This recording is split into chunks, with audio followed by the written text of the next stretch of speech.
Ayah bangun, ayah, ayah bangun. Ayah bangun, ayah, ayah bangun, ayah, ayah bangun, ayah. Ayah bangun, ayah. Ayah Ayah nak pesan, bila ayah dah mati nanti, tanah belakang rumah tu jangan jual. Kenapa ayah? Sebab tanah belakang rumah tu tanah jiran.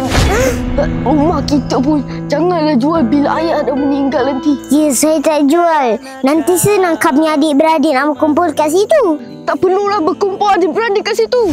Carilah tempat lain. Kenapa ayah? Sebab rumah tu pun ayah sewa. Allah. Ni, kakak kamu mana? Dah lama dia tak ziarah ayah. Tak apa, nanti Balorina Cappuccina tun sahur call dia. Siapa pula Balorina Cappuccina tu? Itu kan nama adik. Oh, lepas ni janganlah guna nama tu. Kenapa ayah? Sebab itu nama kedai kopi tepi jalan. Nama kamu, ayah tak ingat dah arwah mak kamu letak apa. Nah, call kakak kamu. Tanya dekat mana. Wow, banyaknya produk kosmetik dari Wawa. Mask pun ada. Mask kita pakai nanti. Okay, jom kita make up.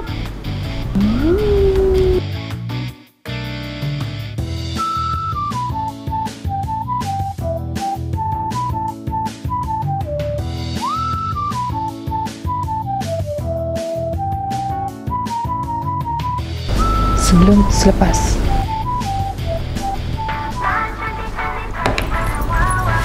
Okay. Hello? Kakak dah 7 tahun dah kakak tak balik kampung. Ayah rindu sangat kat kakak. Ni pun dia lah tenat sangat ni. Ingin ku pergi jauh darimu. Tiba-tiba rebah waktu candak sotong. Kakak memang tak rindu ayah langsung ni. Bukan tak rindu.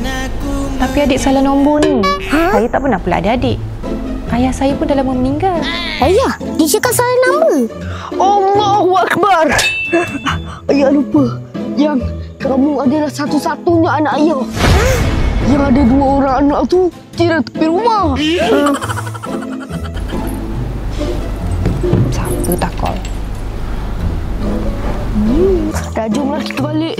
Tapi, bukan tadi ayah tenat ke? Oh, ayah lupa pula. Yang tenat tu jiran depan rumah. Aku Ayah sihat lagi ni, tak ada apa-apa.